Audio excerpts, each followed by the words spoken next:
Okay. If only there was someone to help me who plays varsity basketball at Berkeley High. It's your lucky day. I can help you. I'll show you using physics. This is my analyzation of Mariah's shot. Right? So it begs the question, why is Suze's shot so bad? And why is Mariah's shot so good? Let me tell you why. Oh, before the iPad goes dead. Okay, so we have Mariah, right? We have Mariah here. Usually you would have that lead hand, or the lead hand, your shooting hand, and then one that kind of guides it in, but this is not really doing it. Oh my God, it's not really doing anything, right? So we kind of have to focus on one arm. One arm is really doing all the work, right? And that's the right arm on Mariah. So I'm gonna take a closer look at what's actually going on, right? We see Mariah starts here. She actually doesn't start extending her arm really until we kind of get this 90-degree angle. So first you got some shoulder action, and then here when this part comes to about like a 90-degree angle, that's what's actually driving the force of the ball forward, right? So let's take this size down a little bit. So then when we start scrolling through this shot, we can see that here we start this extension, start 90 degrees, and then we end in the middle, we kind of come to this, and then at the end where our joint is fully extended, right? So what actually happens with the shot? How does our arm extend, right? How is this action happening? Well, that's when we get to the anatomy of that tricep muscle. Okay, then when we look at the tricep muscle, what's happening? Well, we have a first-class lever going on, some first-class lever action. So we got this. Let me do it a little brighter so you can see. Yep. Hold on. Okay. Let's increase this size a little bit. Now, we got this fulcrum right here. Right here is our fulcrum, and this, we can basically call it just a rod that you're moving. Right? So what this tricep is doing right here is it's pulling on this side of the lever, right? And we have this load, like let's say this hand is pointed the other way. We have this load, which is the basketball on this side, right? So when we pull this side, right? This side we pull with the muscle contracts. We pull this side over here. Just erase this real quick. A little bigger eraser. What we end up getting is an extension over here. So we still have that fulcrum.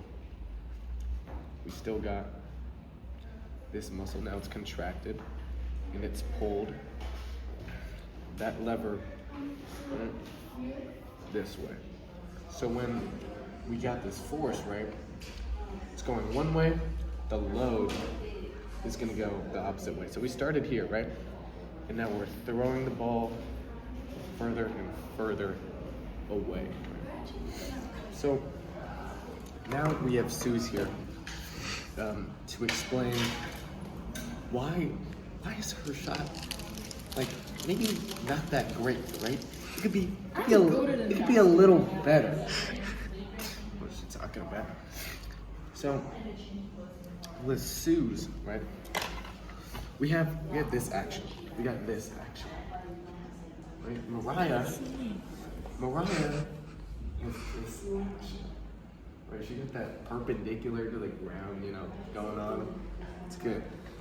But with Suze, her tricep extension isn't really up, right? It's more out. So she doesn't get that arc that you need in the shot. All right, so now that we know how the muscle works, we can accurately model it in a more like physical, mathematical way. So we can think about it as a rod like this with a fulcrum here. we're going to assign some variables to things just so we can do math with it. We're going to say this is distance 1, and this is distance 2. Now, because this is a first class lever, and we're thinking about our tricep, we got a force here from the muscle, the tricep itself, acting on the bone, and we've got our load right here. So what we can say is this section of the arm has a mass. We're going to call it MF, the mass of the forearm. This is the ball, so we're going to call it MB, mass of the ball. And then right here we have the force that it is being exerted. So what we can do is we can look at how fast our ball might be accelerated to based on a given force, or like if we're given all these variables. So we can say our moment of inertia for the entire arm is equal to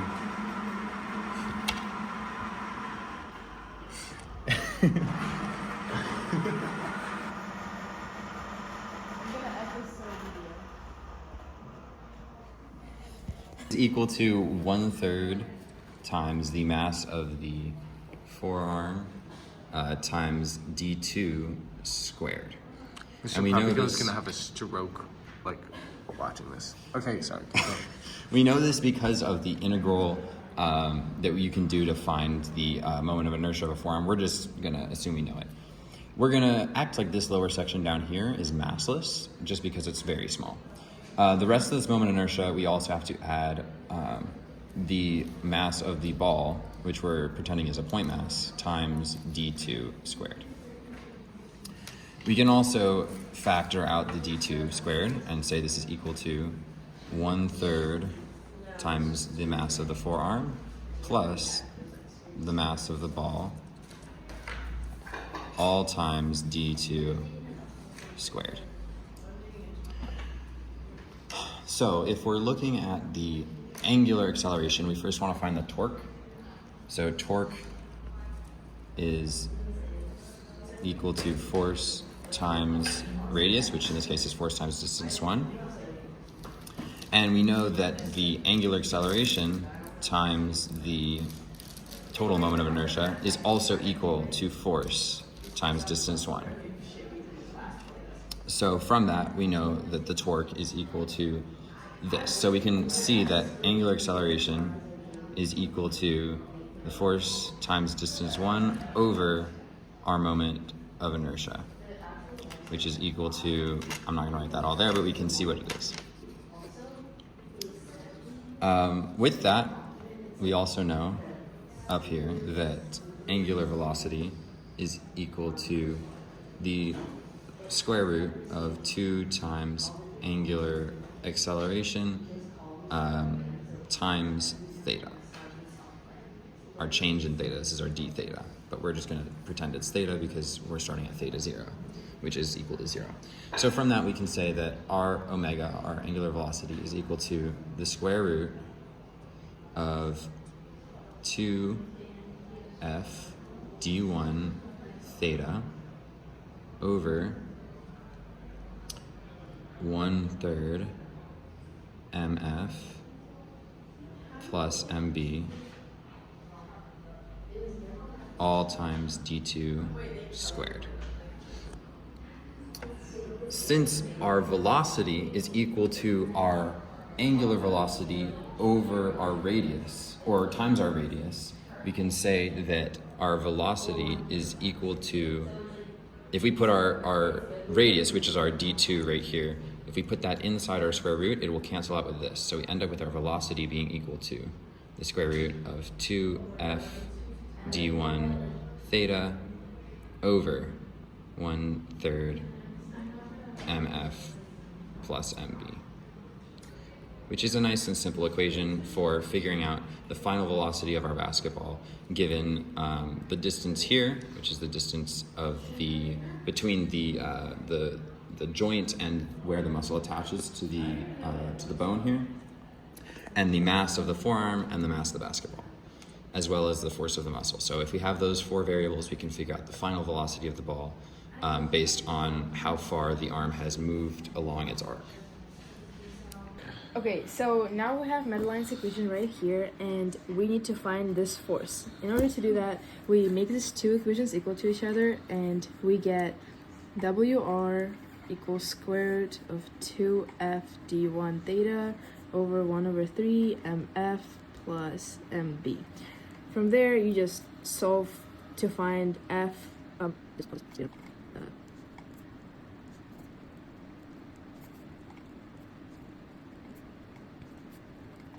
And now we're just dividing by 2 d1 theta, and we're getting that F equals to W omega squared R squared times 1/3 MF plus MB divided by 2 d1 theta.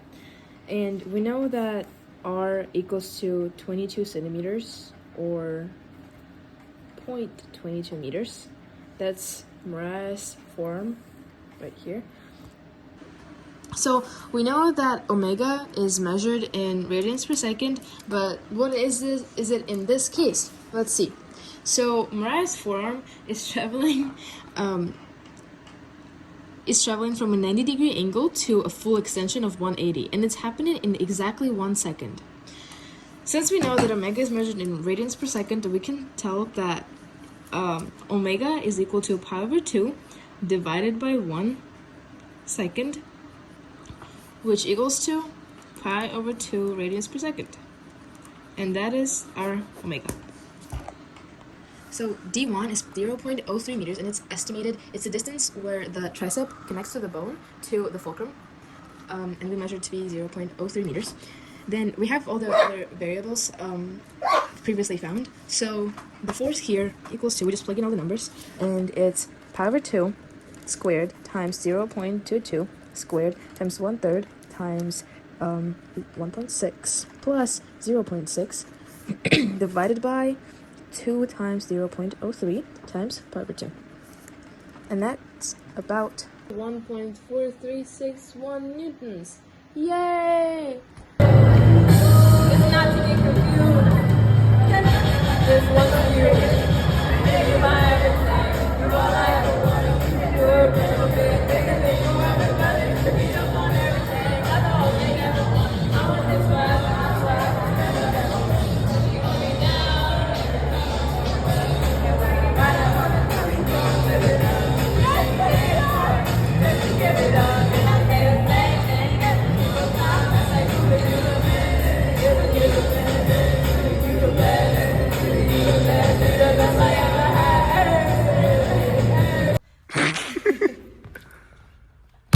Damn it! Your stupid physics doesn't help. Show me in real life. Okay. I got you. Alright, first, start with your feet. You want everything to be in alignment. So you're going to put your feet like shoulder distance apart. Exactly like that. Yeah. Now, when you hold the ball. Oh. Now, let's talk about upper body.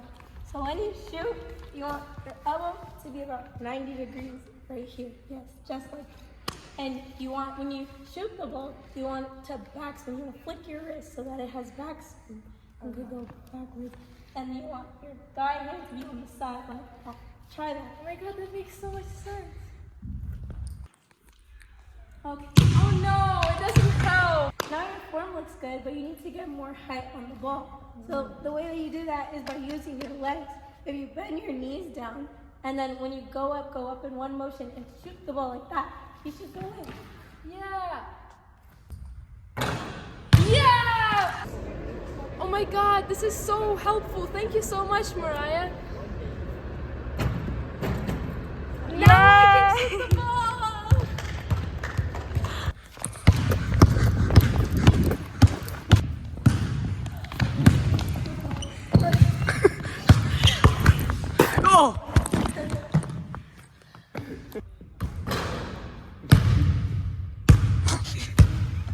Go. Student becomes the master.